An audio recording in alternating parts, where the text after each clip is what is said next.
Gracia y Paz. Antiguamente nos llamábamos Primera en la Florida, pero por decisión unánime de la Iglesia fue nuestro nombre ahora un poco más acercándonos a lo que la Iglesia sentía. Gracia y Paz. Me ha tocado en esta tarde tener la bendición y la honra de poder compartirles el taller de apologética directamente con el tema de ¿es la Biblia la palabra de Dios? ¿Ya? En el bloque de talleres que corresponde a alineamiento fieles en la predicación de la palabra.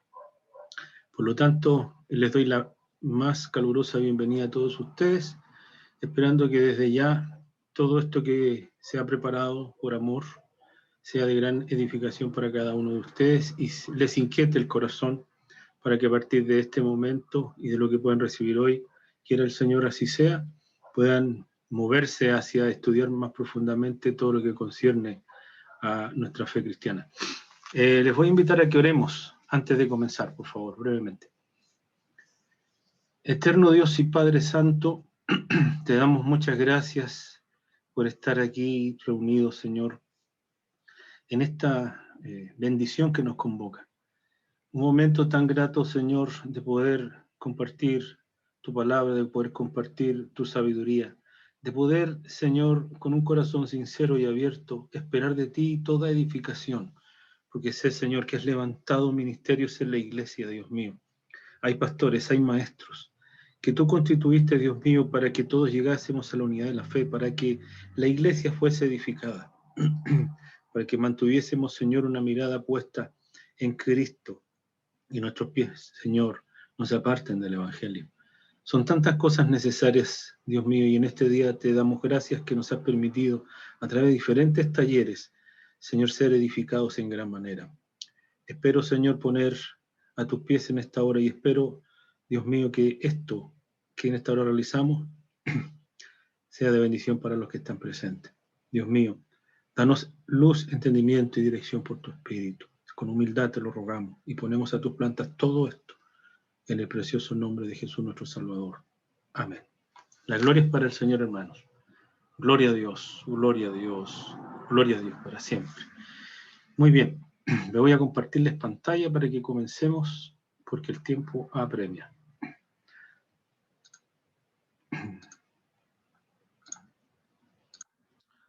Pueden verla, perfecto, ¿verdad? Qué bueno, voy a ampliar la imagen para que puedan verla mejor. Muy bien, creo que ahí la pueden ver mejor. Muy bien, como les decía, este taller tiene por nombre ¿es la Biblia la palabra de Dios? Una interrogante tremendamente necesaria para poder nosotros recién adentrarnos en el tema de la apologética, ¿ya?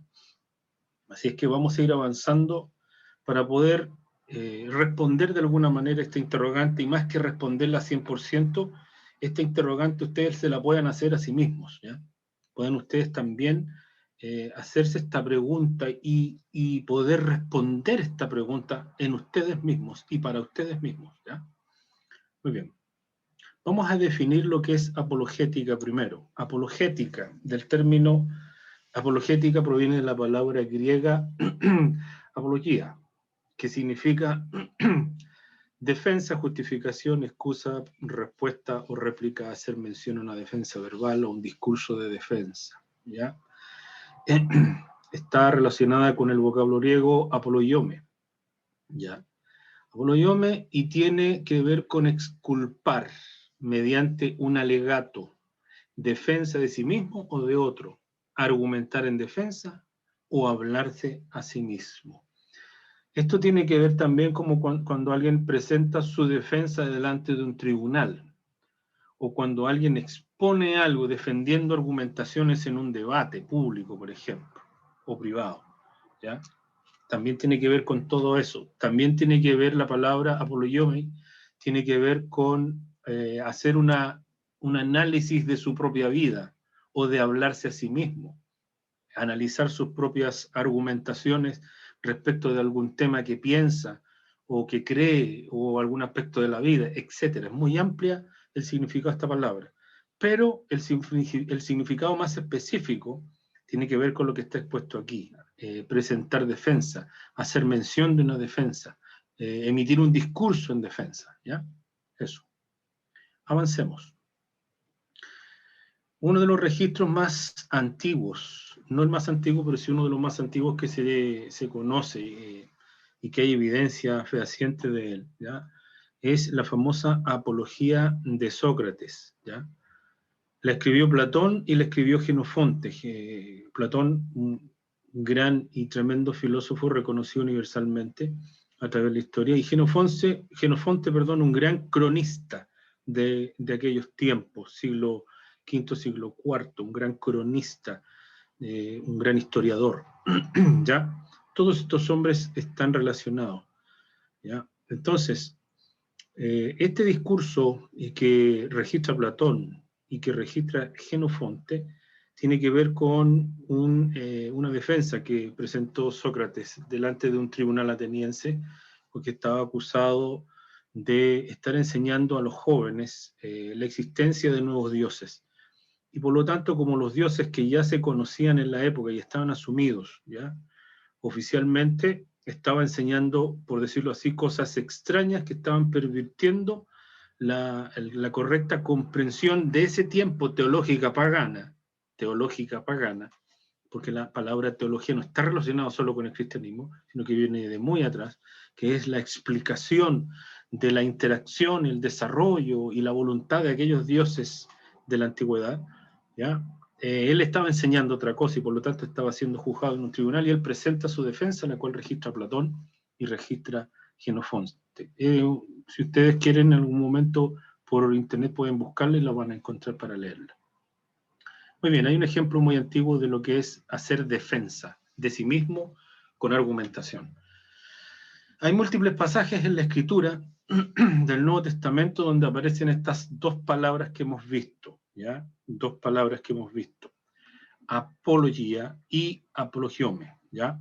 Estas dos palabras se usan habitualmente en el Nuevo Testamento, también lo contiene la Septuaginta, que es la versión griega del Antiguo Testamento, ¿ya? Voy a pedir a algunos hermanos si pueden buscar Primera de Pedro 3.15, uno que busque Primera de Pedro 3.15, y otro hermano que busque Romanos 2.15.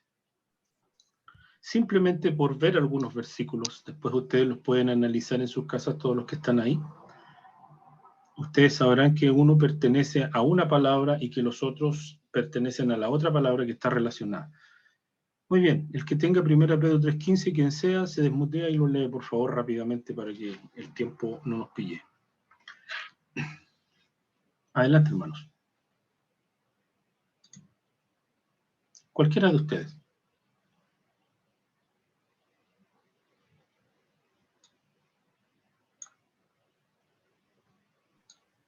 Amén, mi pastor.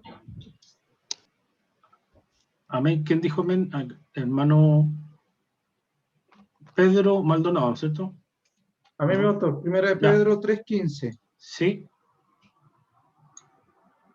En el nombre Bien, de nuestro Señor Jesucristo, sino santificad a Dios el Señor en vuestros corazones, y estad siempre preparados para presentar defensa con mansedumbre y reverencia ante todo el que os demande razón de la esperanza que hay en vosotros. Amén. Ahí aparece la palabra defensa, ¿verdad? Esa palabra Amén. defensa es la palabra que está ahí, apología. La otra, que la lea mi hermana Betsabe, que quería también leer. Usted lea Romanos 2.15, por favor. Amén, en el nombre del Señor. Amén. Mostrando la obra de la ley escrita en sus corazones, dando testimonio a su conciencia y acusándoles o defendiéndoles su razonamiento. Amén.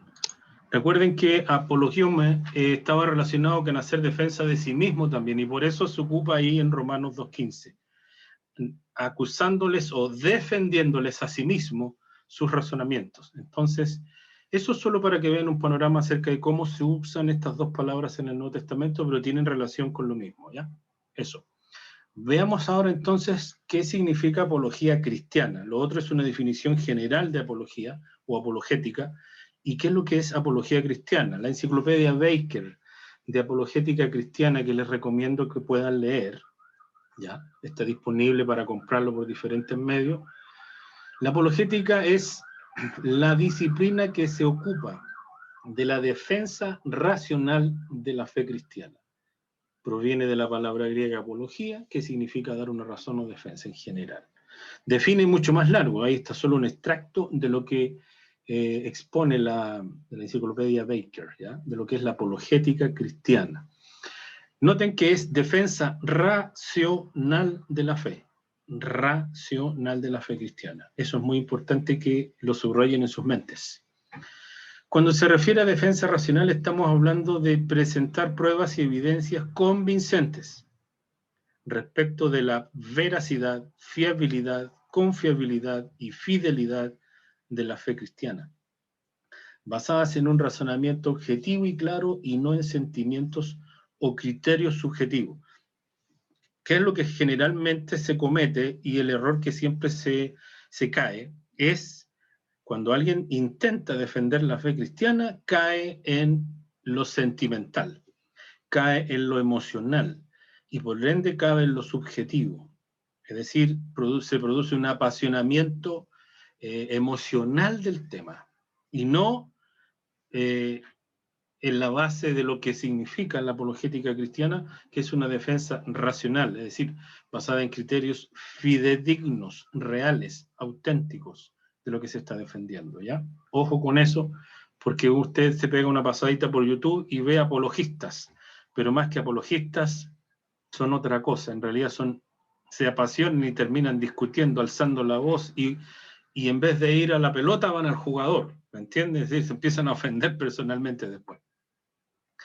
El evangelismo y la apologética, aunque son diferentes, están entrelazados. ¿Por qué están entrelazados, hermanos amados?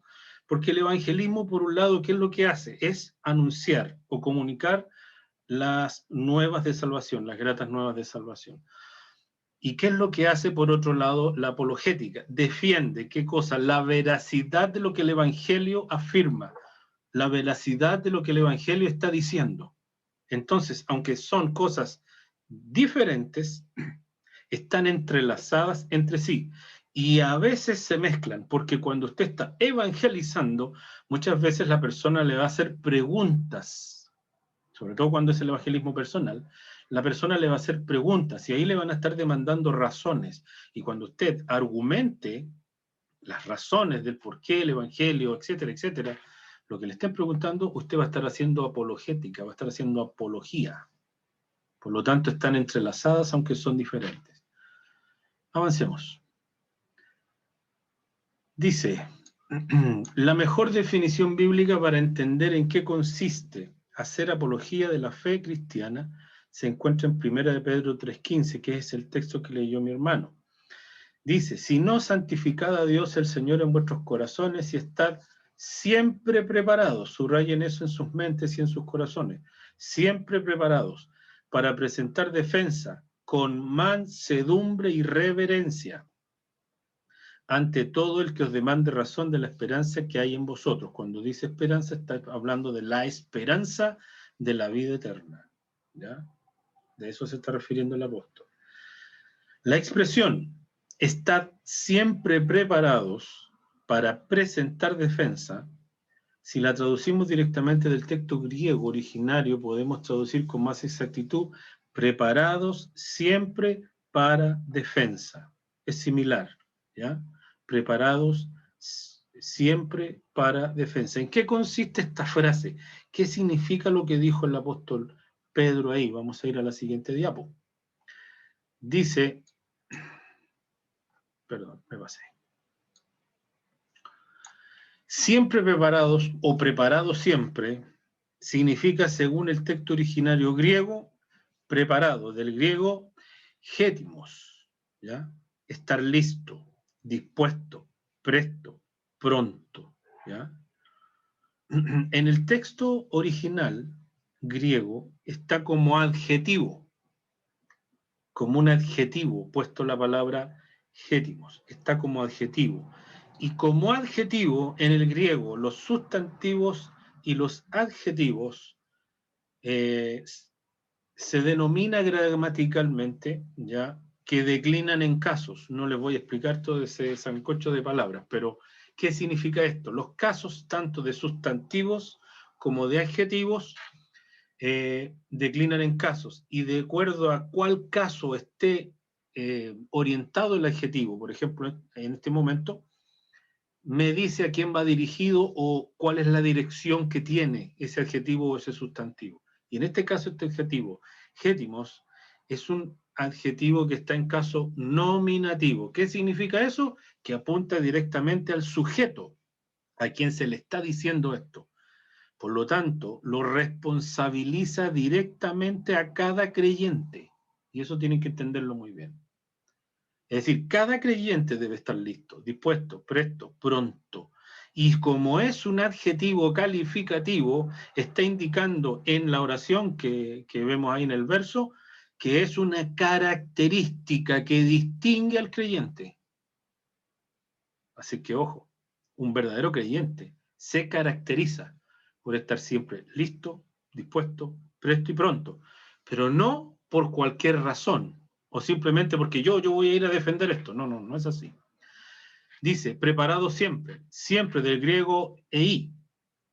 Tiene dos significados. Uno, incesantemente, continuidad en el tiempo. Dos, invariablemente, en todo momento y en cualquier momento. Es decir, siempre se entiende como continuidad y constancia. Por lo tanto, estar preparado siempre, ¿qué significa? Estar listos, dispuestos siempre, pero esa disposición debe tener continuidad y constancia.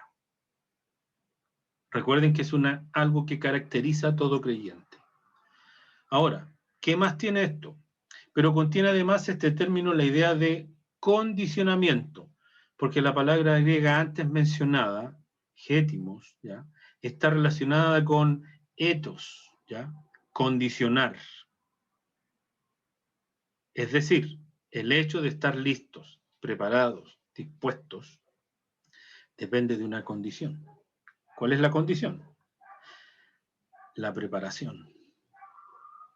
En otras palabras, nadie puede ni debe intentar presentar defensa de la fe cristiana si no tiene una preparación, no superficial en aquello que intenta defender. Y ahí la importancia absoluta del discipulado de los creyentes. Mateo 28, 19, que está ahí, ¿qué es lo que dice? Mateo 28, 19, si lo leemos, ¿qué es lo que dice? Está al final del Evangelio de Mateo, cuando el Señor ya está resucitado.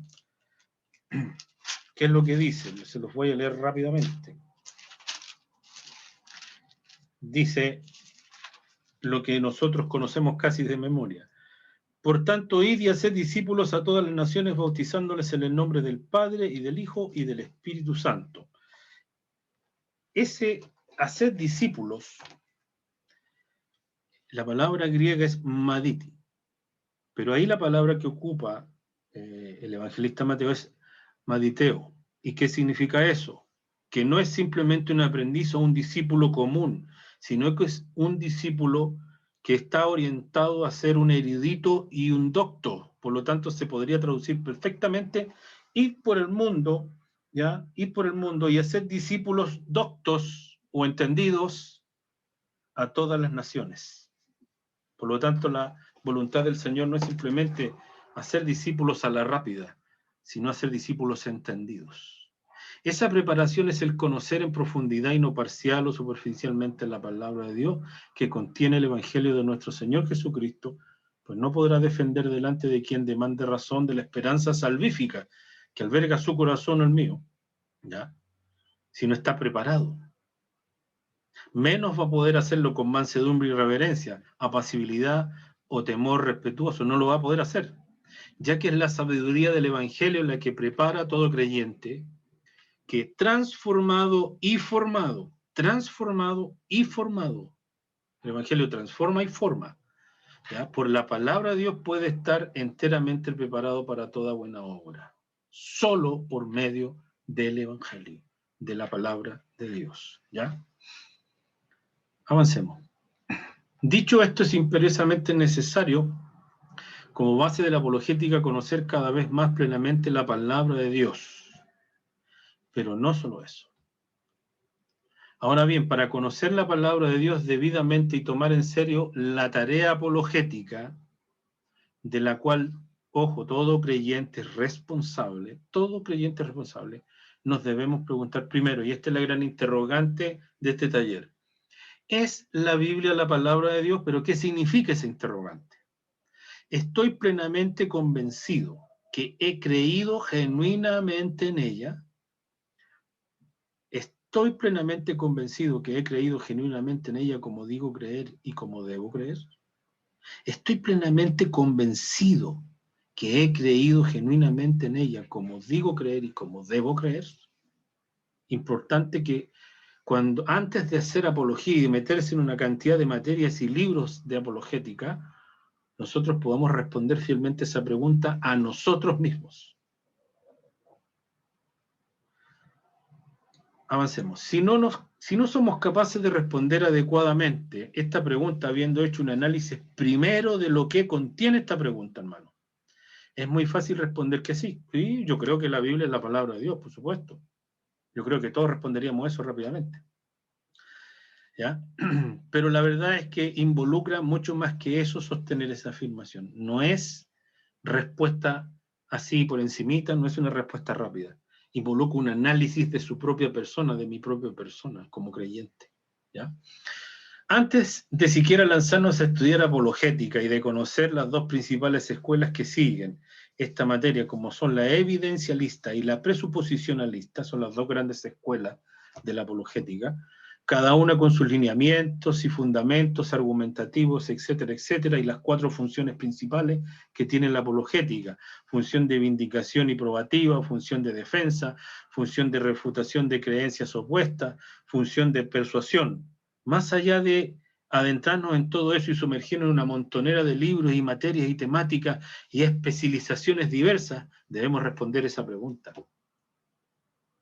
Estoy plenamente convencido de que la Biblia es la palabra de Dios, que lo que digo creer, lo creo exactamente como debo creerlo. Eso es una pregunta para cada uno. No podemos hacer defensa de lo que no conocemos y de lo que no creemos. Y usted me dice, pero es que yo creo que toda la Biblia es la palabra de Dios, yo lo creo con todo mi ser. Lo que pasa es que ahí es donde está la confusión. Cuando hay carencia de una enseñanza profunda y certera de la Escritura y de la palabra de Dios y del Evangelio, nosotros pensamos que creer o ejercer fe está separado de conocer la Escritura. Está separado y no está separado. Si gran parte de lo que decimos conocer de la palabra de Dios está basado en suposiciones y prejuicios, prejuicios es toda esa cantidad de argumentos, un bagaje de conocimiento de cualquier cosa y de todo tipo que tenemos guardado en nuestras mentes, en nuestros corazones, por la cantidad de vivencias, experiencias e influencias que hayamos tenido, acumulamos una cantidad de significados dentro de nosotros. Y esos significados actúan automáticamente al momento de escuchar algo, al momento de leer algo, al momento de observar algo. Y los usamos para responder o para darnos significado o sentido a lo que estamos viendo o escuchando. Entonces, si nosotros basamos con el conocimiento de la palabra de Dios que decimos tener en suposiciones y en prejuicios, es decir, cosas que tenemos guardadas dentro, pero que no son precisamente lo que en precisión, valga la redundancia, es la palabra de Dios, y no en convicción de fe por medio de la enseñanza de la misma. ¿Por qué? Porque la fe salvífica, la que usted dice albergar, la que yo digo albergar, la cual pretendemos defender, se produce y se desarrolla por medio de la palabra de Dios.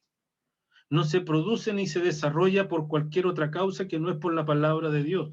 Por eso, hermanos amados, es muy peligroso que nosotros intentemos meter gente a la iglesia sin estar claros que primero toda esa gente que está dentro de la iglesia ha sido convicta de pecado, es decir, ha sido persuadida por la palabra del Evangelio. No por el hecho de que yo haya nacido, usted haya nacido en el Evangelio, nosotros ya somos cristianos, sino hemos sido persuadidos primero y convencidos primero, en convicción de fe primero de la palabra del Evangelio. Lo que pasó con Timoteo, él conoció la Escritura desde la niñez, pero fue persuadido de ella, le dice Pablo, cuando conoció a Pablo y conoció el Evangelio de salvación y la fe salvífica. Él creyó en ese mensaje y se persuadió de aquello, y entonces toda la escritura que conocía le hizo real sentido. ¿Ya? Ahí hay dos versos, Romanos 10:17 y 1 Tesalonicenses 2:13, que ustedes pueden leer. Y si el conocimiento que tenemos de ella, de la palabra de Dios, no va en constante crecimiento, preciso y vasto, no podemos afirmar que creemos en lo que en esta se revela. No podemos decir. Porque si yo digo, no, si yo creo en la palabra de Dios, y me van a decir que si el que mató a Goliat fue David o fue Lemuel, ¿cuál de los dos fue? Si me van a preguntar y me van a poner en jaque diciéndome que en Génesis capítulo 1 el hombre fue creado el sexto día al final de todo, y Génesis capítulo 2 me dice que el hombre fue creado primero antes que lo demás, ¿cuál de las dos cosas es real? Entonces va a venir alguien y te va a decir, tu palabra se equivoca, es palabra de hombre. ¿Cómo la defiendes si no la conoces en plenitud y en precisión? ¿Me entiendes? Si el conocimiento que tenemos de ella no va en constante crecimiento preciso y vasto, no podemos afirmar que creemos en lo que en esta se revela. Debemos oírlo, creerlo y ser enseñados primero.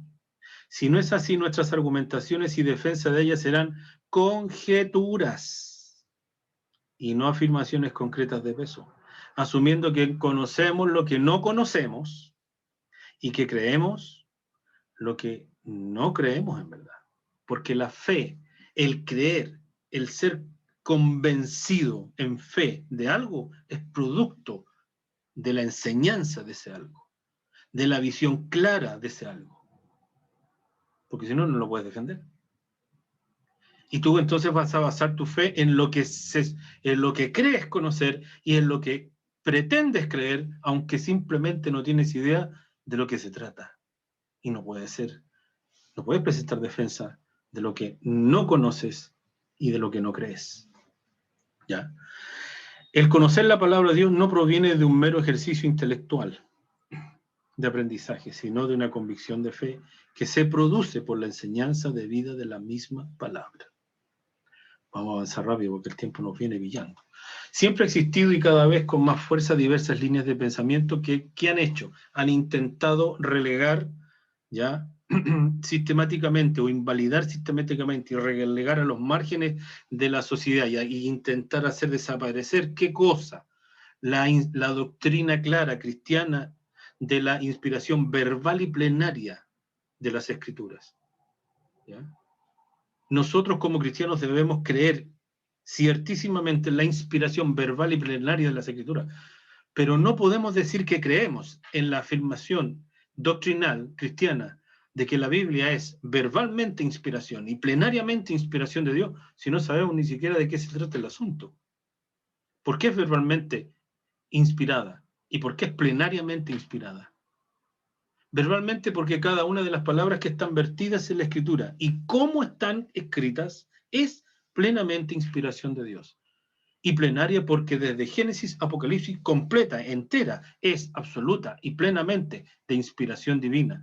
La palabra inspiración que ocupa, por ejemplo, 2 Timoteo 3:16, toda la Escritura es inspirada por Dios, ¿ya? La palabra es neustos en griego, ¿y qué significa? Más que inspirar, es insuflar, es decir, es el soplo de Dios que mete dentro del ser humano la revelación de esa palabra. Es el soplo inspirativo de Dios. Más bien debería traducirse insuflada por Dios. Insuflar, ¿ya? Entonces, no puede ser de otra forma. Y como ha sido escrita, es en verdad inspiración divina, plena, completa. Cada uno de sus libros ha sido inspirado por Dios, ¿ya? Y ojo, por medio de autores humanos, y esto es lo singular y particular de ella. Pero volviendo a la gran interrogante inicial, si es la Biblia la palabra de Dios, estoy plenamente convencido que he creído genuinamente en ella como digo creer y como debo creer. Eso está claro, ya lo respondí. ¿Estoy capacitado para responderla? Si aseguramos que sí, primero debemos saber Uno, que hemos tomado seriamente las creencias fundamentales de la fe cristiana.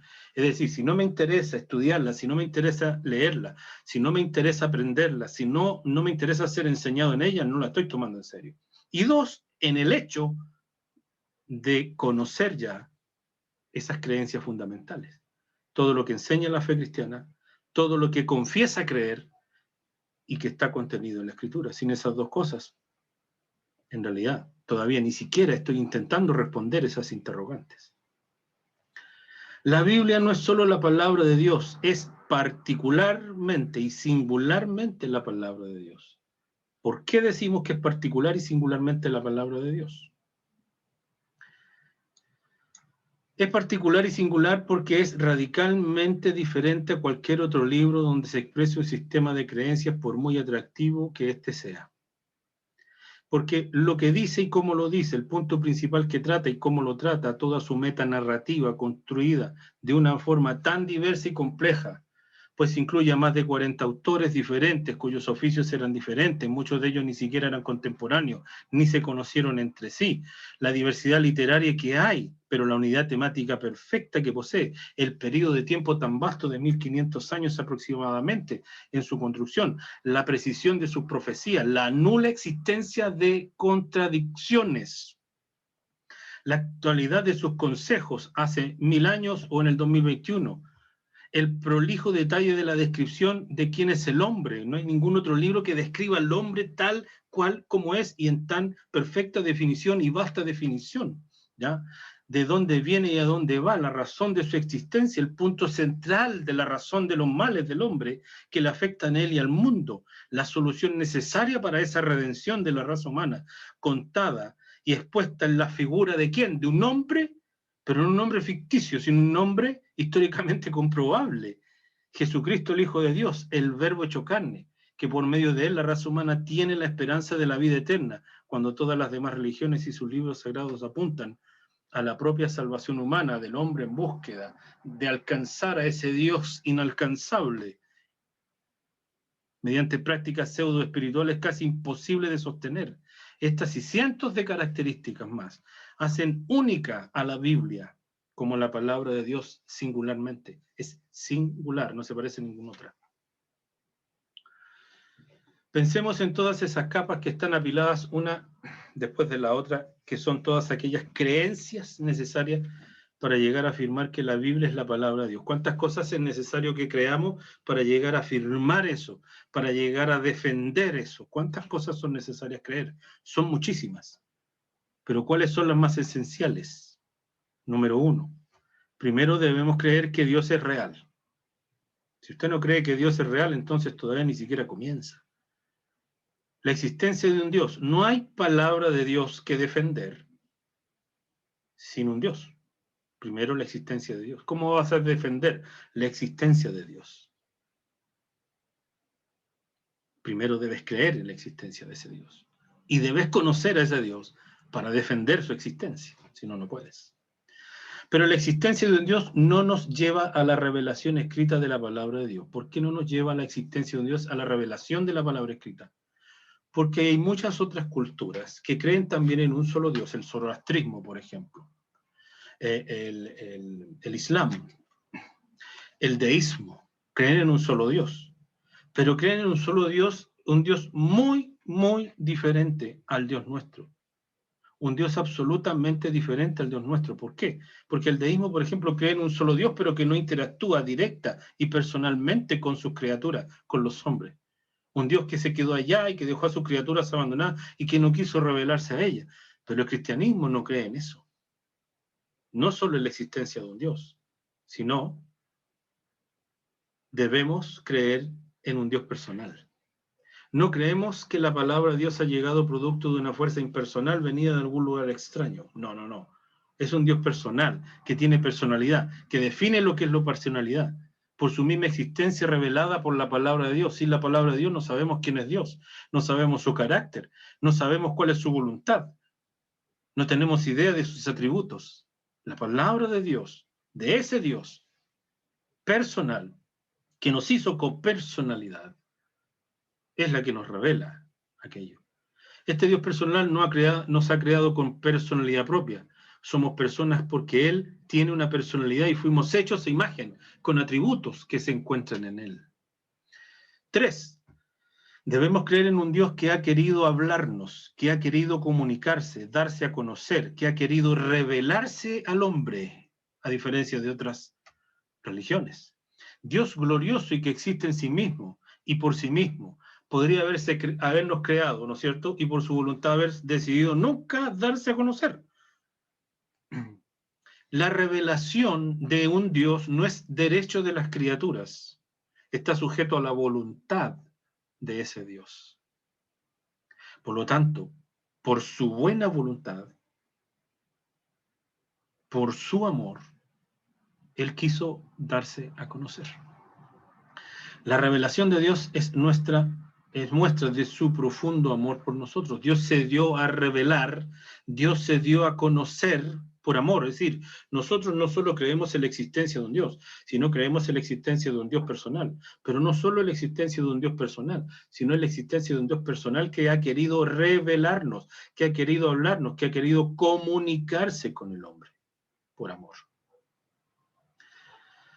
4. Para ello debemos comprender que se necesita, ¿qué cosa? Un medio de revelación. Este medio de revelación nos permite de manera efectiva conocer a este Dios personal. ¿Por qué? Como les decía, nosotros no tenemos idea de quién es Dios, sino es por la revelación del mismo Dios. Y Dios le ha placido darse a conocer en plenitud por un medio de revelación. Este medio de revelación no es algo que pertenezca a la invención humana. Pues si así fuese, resultaría ser igual a otros que sí son de invención humana, es decir, otras cosas que han creado los hombres y que revelan a esos supuestos dioses que ellos dicen que existen, ¿ya? Que sí son de invención humana y son fácilmente identificables, ya que el hombre por sí mismo puede idearse dioses, y todos aquellos creados por el hombre tienen un patrón común, que los ubica en una categoría similar. Si ustedes estudian bien las deidades de las religiones, ustedes van a notar que tienen un patrón común, ¿ya? Y esos supuestos medios de revelación, es decir, otros libros sagrados de esas religiones, ¿ya? Proponen como sagrados son efectivamente por su mismo testimonio de invención humana, pero no puede el ser humano conocer nada de un Dios único y diferente a toda creación de hombre, autoexistente si efectivamente no es Él mismo quien, queriendo darse a conocer, provee ese medio de revelación. Autorrevelación. Único, singular y con características tan especiales y sobrehumanas que le otorgan el sello de autenticidad por sí mismo. ¿Por qué? Porque la Biblia se diferencia a todo otro libro sagrado y el Dios nuestro se diferencia radicalmente a toda otra deidad. ¿Y por qué es radicalmente diferente tanto ese Dios que se revela a nosotros como el medio de revelación que es la Biblia, ese medio de revelación de Dios? Porque es auténtico, porque es genuino. Y una prueba fehaciente y evidente de ella es que no se puede meter en el mismo saco con los otros libros sagrados y con las otras deidades de otras religiones, porque si hacemos un análisis exhaustivo, acucioso y razonable de esas deidades, vamos a ver que hay un solo Dios que se diferencia de todas ellas, y ese es nuestro Dios. Y hay un solo libro que se diferencia por su particularidad y singularidad a todos los demás, y esa es la Biblia. No es igual a ninguno. Vamos a avanzar. La Biblia es esa revelación de Dios. Nosotros no creemos que la Biblia contiene la palabra de Dios, como otras religiones afirman que sus libros sagrados, sino que creemos que la Biblia es la palabra de Dios. Como les decía, singular, única, particular, diferente a todo otro libro considerado sagrado. La Biblia no es un libro sagrado, porque hay muchos libros sagrados con ese epíteto. La Biblia no es el libro sagrado de los cristianos, ni tampoco solo un libro superior a otro. Nunca respondan esas cosas cuando se les pregunten. La afirmación de la verdad cristiana está atada a las Sagradas Escrituras. No hay cristianismo sin Biblia, no hay cristianismo sin Cristo, no hay cristianismo sin palabra de Dios, no hay palabra de Dios sin un Dios que se ha querido revelar. ¿Ya? La palabra revelada escrita. 6. No hay cristianismo sin Biblia, pues todo lo que Jesús la revelación plena de Dios el Padre, es y enseñó toda su obra salvífica, aunque fue oral en primera instancia, Dios en su voluntad quiso que se pusiera por escrito y que se preservara por escrito. No tendríamos idea de quién es Jesús sin la Biblia, no tenemos idea de qué es el Evangelio de Cristo sin ella. No podríamos ser enseñados en la doctrina del Evangelio sin la palabra de Dios escrita.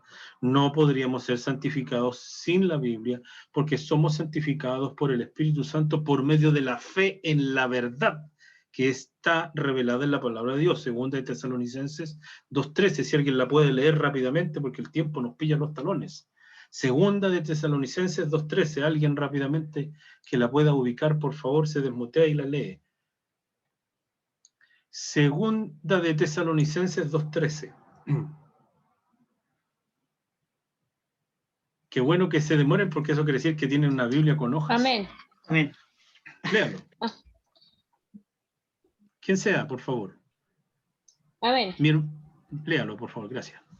Pero nosotros debemos dar siempre gracias a Dios respecto a vosotros, hermanos amados por el Señor, de que Dios os haya escogido desde el principio para salvación mediante la santificación por el Espíritu y la fe en la verdad. Amén. ¿Cómo te santifica el Espíritu Santo, hermano? ¿Cómo nos santifica? Simplemente porque recibiste el Espíritu Santo estás santificado. No.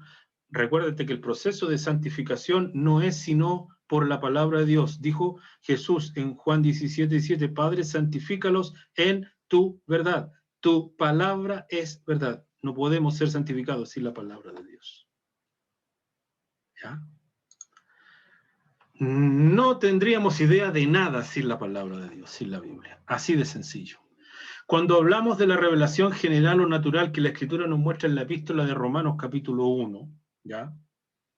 El verso 20, la revelación general o natural es aquella que Pablo habla de que Dios, su eterno poder y deidad, las cosas invisibles de Dios, su eterno poder y deidad se hacen claramente visibles por medio de las cosas hechas, la creación, ¿ya? El verso 20 afirma que es suficiente esa revelación por la creación, ¿ya? Para que el hombre sepa de la existencia de un Dios único.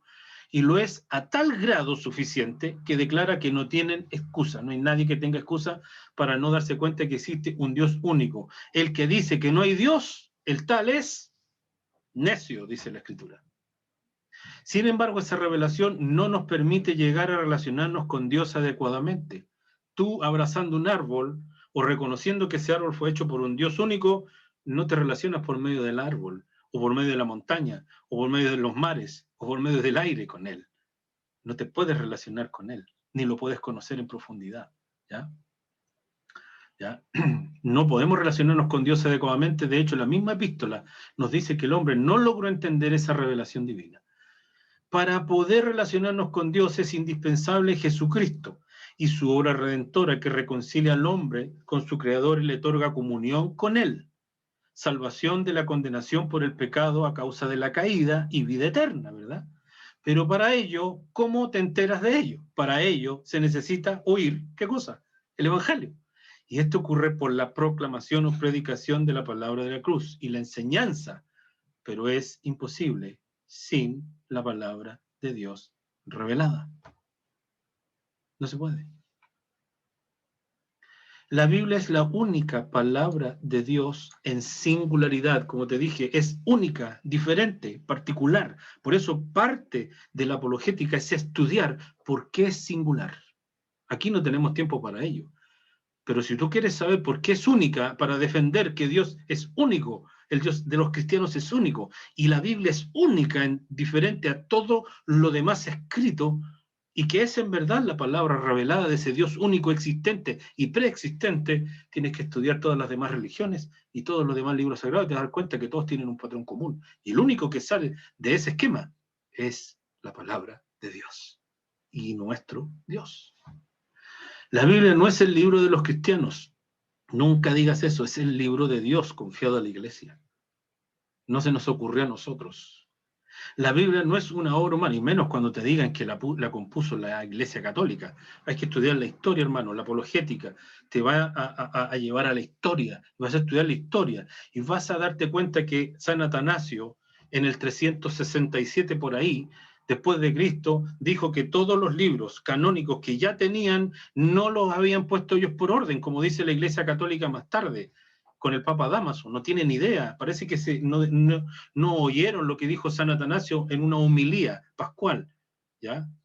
En la homilía 37, creo que es, de San Atanasio, dice que todos los libros canónicos que ellos recibieron, el canon como lo recibieron los padres apostólicos, lo recibieron de aquellos que fueron ministros de la palabra y los discípulos de aquellos. Es decir, que está diciendo San Atanasio que recibieron la escritura validada por los apóstoles y por los discípulos de los apóstoles. Esa es la historia real, no la que te cuentan por ahí. Pues hay que estudiar. La Biblia no es una obra humana, es una obra divina que prodigiosa y milagrosamente, utilizando variados hombres para su composición y sin anular Dios sus personalidades.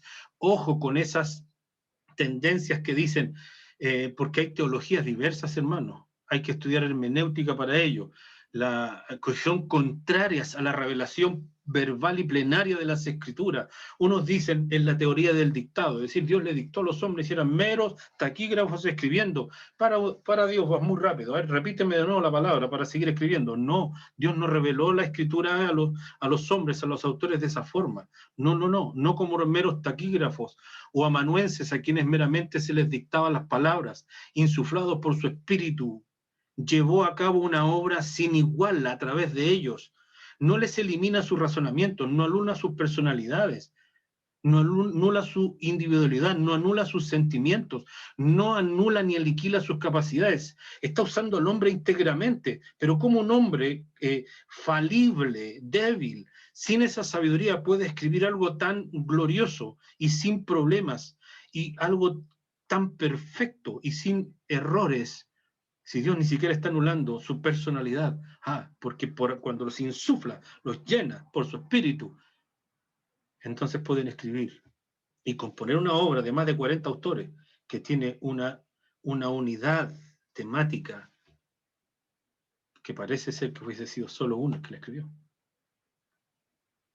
Nos bendiga el Señor. Dios es el autor, pues de otra forma no es posible conciliar la exactitud de coherencia en cada uno de sus libros. La Biblia es, hermanos, hemos llegado ya al final. La Biblia, ¿qué es lo que es? ¿Qué debemos llegar a entender? ¿Qué debemos llegar a conocer y poder defender y poder explicar? Porque es la base de la apologética.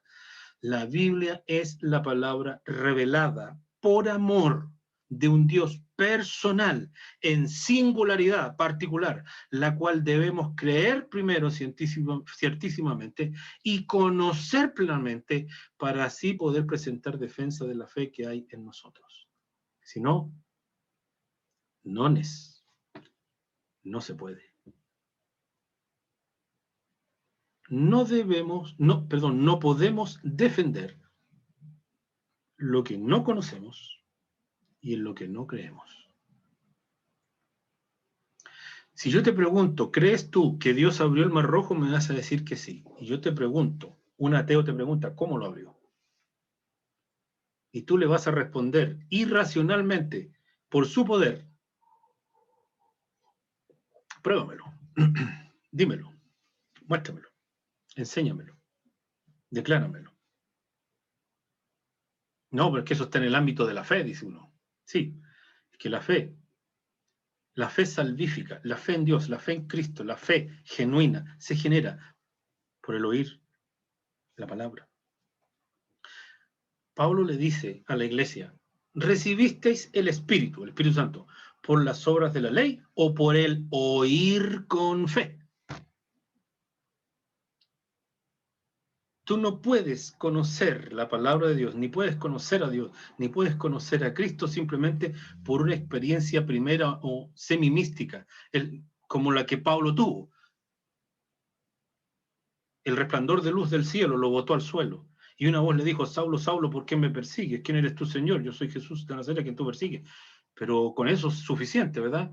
O a Pablo se le reveló, ese mismo Cristo le reveló el Evangelio para que lo pudiera dar a conocer. Porque si no, no lo puede dar a conocer. La Escritura registra que después de resucitado el Señor, en el Evangelio de Lucas lo registra, les abrió el entendimiento a los discípulos para que comprendieran las Escrituras, pero eso no sucede sino hasta cuando viene el Espíritu Santo de Dios, en Hechos capítulo 2, en el aposento alto. Ahora, lo que ellos recibieron y cómo lo recibieron es muy diferente a lo que tú recibes y cómo lo recibes. No porque sea diferente lo que recibes, sino la forma en cómo lo recibimos. A ellos se les reveló plenamente para que dieran a conocer el Evangelio. A los profetas se les reveló plenamente para que dieran a conocer la anunciación de aquella redención profetizada desde el Génesis en adelante.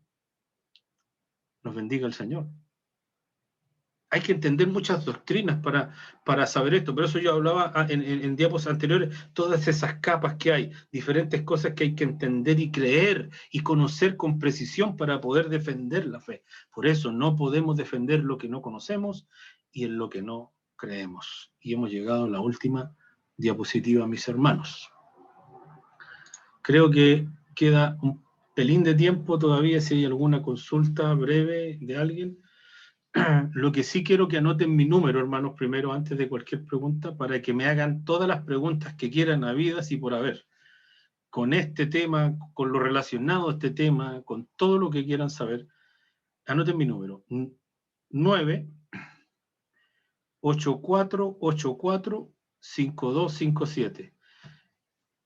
Este número parece número de consulta médica, facilito de aprendérselo.